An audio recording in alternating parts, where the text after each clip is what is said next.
Could this be Europe's most underrated city? When you think of Italy, your mind probably jumps straight to the Colosseum in Rome, the canals of Venice, or the Renaissance art of Florence. What may not come to mind right away is Milan.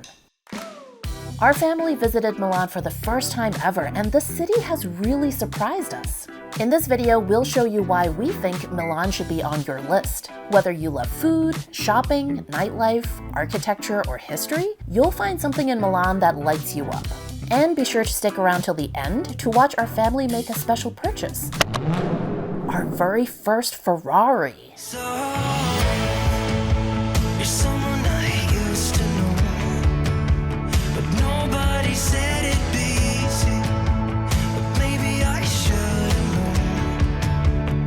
We stayed at the Radisson Blu.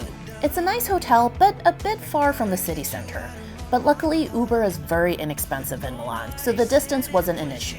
We had a king room for me and Serge, and a double room for Sean and Ella. So we're gonna head out, get some dinner. There's a small little neighborhood restaurant that's about 5 minutes from here. Has pretty good reviews on Yelp, so we're gonna check it out. This actually ended up being one of our favorite meals of the whole trip. The octopus appetizer was excellent, the pizza was fantastic, and we tried 2 local specialties. Ossobuco, or braised veal shanks with Milanese risotto, and cotolletto alla Milanese, which is a veal cutlet. Interesting fact, both of these dishes actually reflect the influence of European powers that had occupied Milan in the past. The veal cutlet is influenced by Austria's schnitzel, and the Milanese risotto contains the same saffron as you'll find in the base of Spanish paella dishes. All right, good morning. We got a little bit of sleep last night. We're gonna go get some breakfast. For like an hour.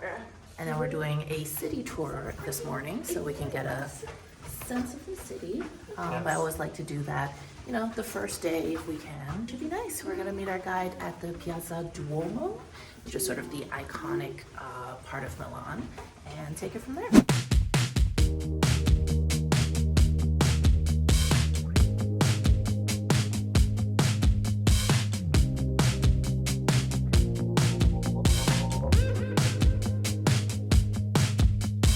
Have a look at the statue on the left-hand side. This is the Liberty statue.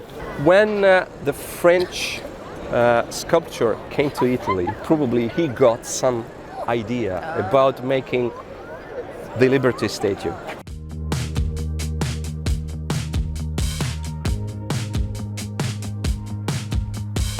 It is said that if you want to have good luck, you should put your heel on the bull's balls and turn 3 times. But that was because once upon a time, the capital of Italy was not Rome, was Turin. And the symbol of Turin was the bull. So it was something like a sort of a fight between the Milanese and the Turinese. So, okay, let's go and stamp this. And,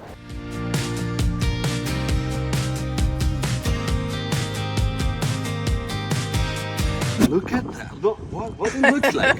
What it looks like! That's See a it? big finger.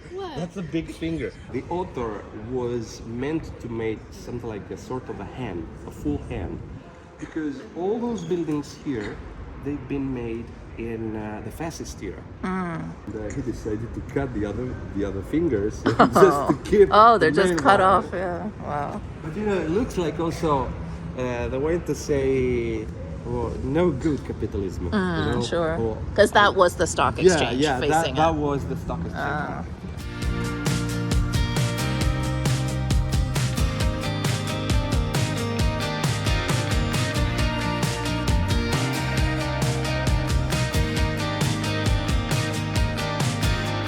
As a New Yorker, how do we feel about pigeons? People take a picture of a feet.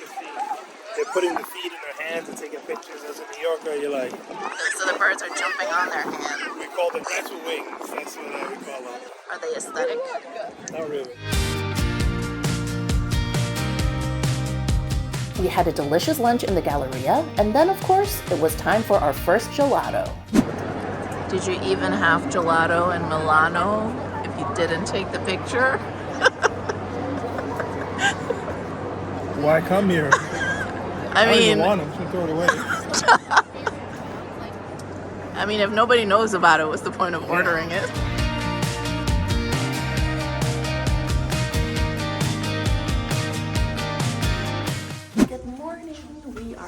breakfast, and then we are going to be taking a pasta making class. I'm excited. We're going to make some pasta, going to make some tiramisu, so should be good.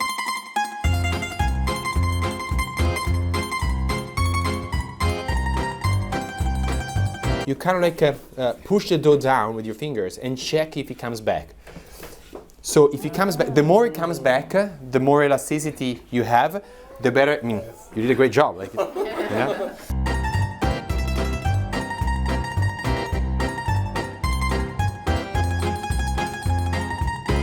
Start from the beginning. You push down here and you slide all the way.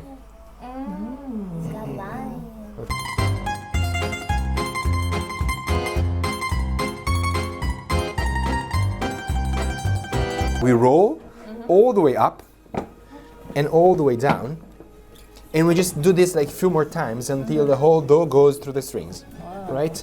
The best part is now, because I'm gonna play the guitar for you. Ready? No, you can stay here because like it's.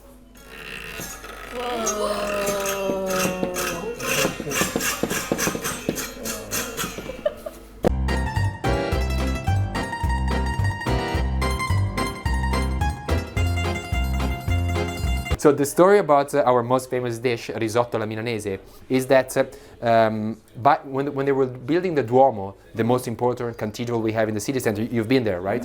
And there was an artisan working there, and the daughter was getting married. So for the wedding, this guy decided to surprise all the guests, adding a little bit of saffron into the risotto.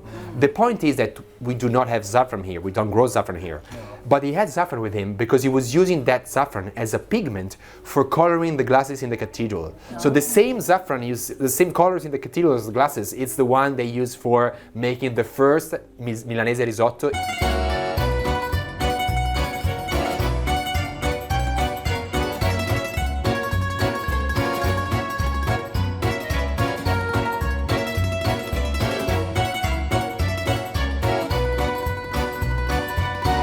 Not buying store-bought pasta anymore. No. Okay.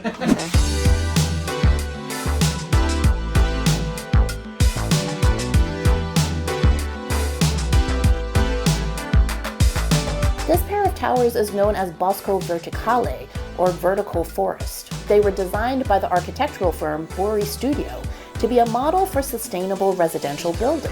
They are home to 800 trees and 4,500 shrubs, which is equivalent to 300,000 square feet of vegetation, but it only takes up 30,000 square feet of land.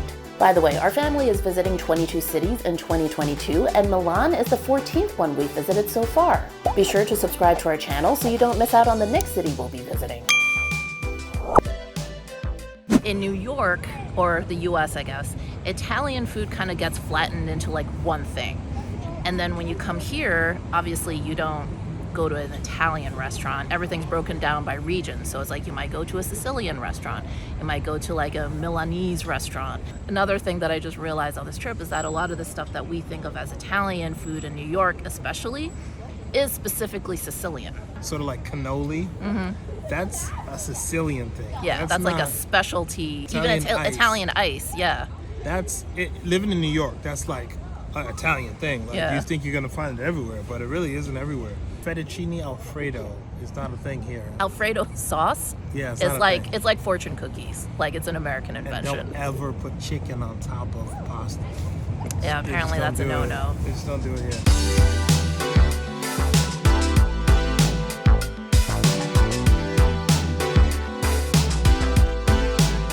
You guys just had a ton of fun at the playground. They speak Italian, but one girl, she speaks English and Italian, but the rest of the people I think speak Italian only. And you guys devised some hand signals, right, to communicate? They just give me a thumbs up or a thumbs down. That's cool. So you get to play even when you guys don't speak the same language, right?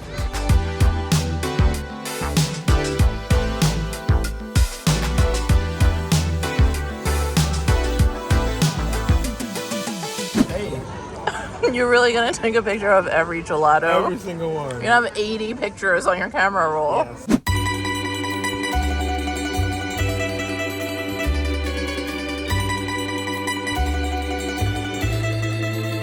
So we have this thing called panzerotti.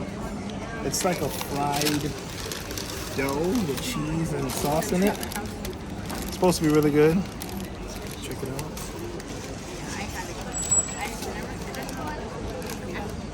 Yeah, it's got tomatoes and cheese.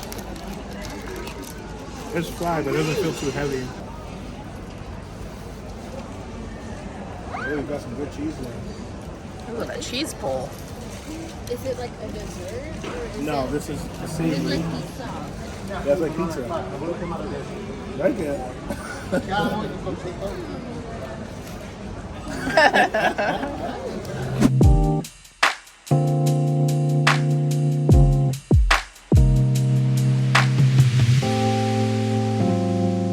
One thing I didn't realize until we started planning this trip is that Milan is actually very close to Lake Como. We decided to take a day trip there to check it out.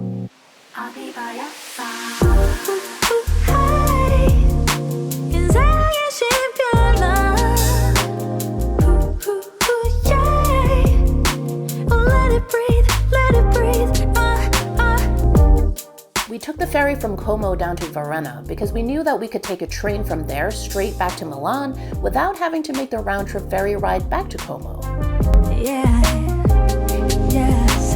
어릴 적을 회상해보면 그리워져 문득 떠오르는 나 때는 말야 이렇군 저렇군 We had no idea back then. When was the last time you had no worry?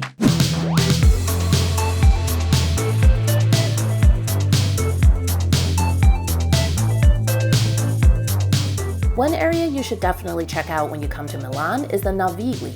Like Venice and Amsterdam, Milan's city center was once full of waterways.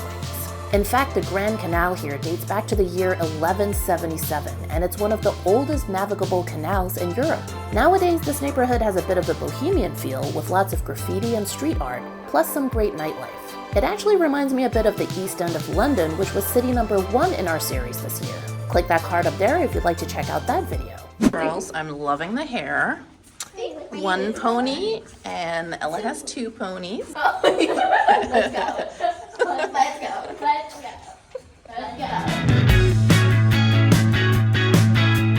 We met up with our guide Kat and headed out to do a food tour of Milan.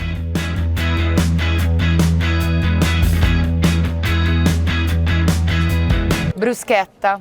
The bruschetta, it's made with the tomatoes of Puglia. This is mortadella with pistacchio from Bologna area. Then we have some coppa, and this is salame Milano.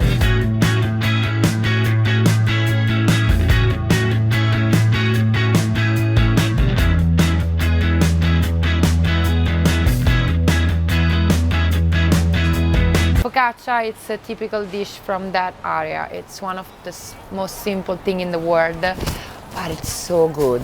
The style of making the focaccia is not the same of the pizza. Focaccia, you will see, has some air inside. It's crunchy. It's not like the pasta of the pizza.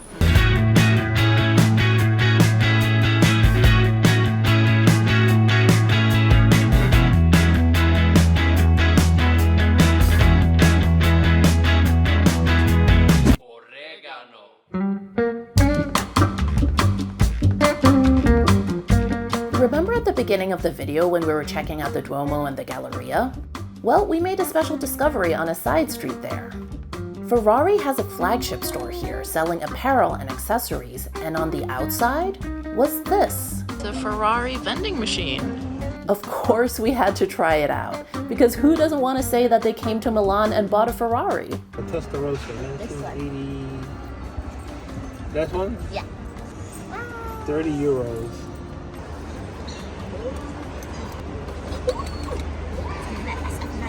What the heck is going on right now? That is not our car. What if they just give us the tray? No. Oh. Replacing you. Oh. Look, it's spinning. Okay. What's going on? Okay. Our car is Are you gonna pick it up? Or? Aw. Well, that sucks. She just grabbed it. She just grabbed it out. interestingness of getting it from the machine has been ruined. She grabbed it. She grabbed her ass. That was so disappointing. Well, that was anticlimactic.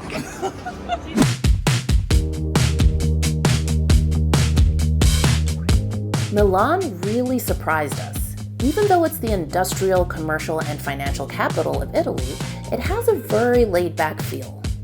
The food was amazing, and we loved learning about the history of the city. This was our first time back in Europe since we went to London. Click that video right there to check out why we let Sean and Ella tag a wall in London. Thanks for watching, and we'll see you in the next video.